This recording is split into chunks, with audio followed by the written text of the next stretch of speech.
I think it's safe to say that Nintendo owned the 1980s. Even though the 8-bit system didn't show up until halfway through the decade, it quickly caught on, and the name Nintendo became synonymous with all things video games. With overwhelming dominance came long-lasting franchises that remain popular to this day, along with a vast array of funky accessories. And they didn't just dominate the console market, but also portable gaming. Their black and green Game Boy paved the way for more than a quarter century of handheld fun. Of course, the Nintendo Entertainment System wasn't the only game machine on the market at the time. Sega's Master System barely made a dent in the United States, selling only 2 million units and getting very little coverage in old-school magazines. But Sega wasn't ready to let this thumping happen a second time, so they decided to take a completely different approach when marketing their 16-bit Genesis. Instead of just following the leader, Sega took the fight to Nintendo. First, it was through aggressive commercials, which was followed by a series of arcade ports you couldn't find anywhere else. But as luck would have it, one of their most effective weapons accidentally fell into Sega's lap. After seeing the over-the-top gore found in Mortal Kombat, Nintendo decided to take a stand against video game violence.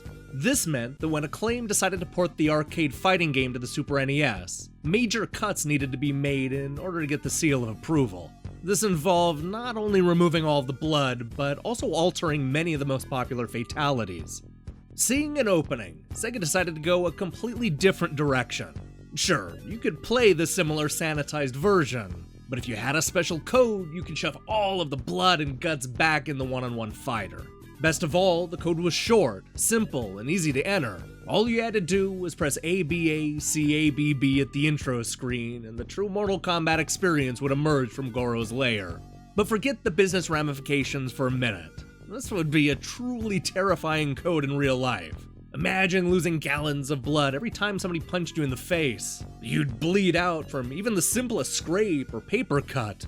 This might work in the world of Mortal Kombat, where everybody has an excess amount of blood to spare, but the human body only has 1.5 gallons, and I want to keep all of that inside of me. So maybe think twice the next time you want to enter a blood code. Hey, thanks for watching the 13th episode of the 32 Dangerous Cheat Codes. This is a daily series where we look at some of the most famous cheat codes of all time. Tune in tomorrow for a code that tampers with the music of Sid Vallis, followed by more guns than you know what to do with in Wolfenstein 3D. And we're not stopping there, so expect Sonic the Hedgehog and Guitar Hero in the coming days. We still have a lot of codes to get to, so do me a favor and click the subscribe button and support what we're doing here. Until then.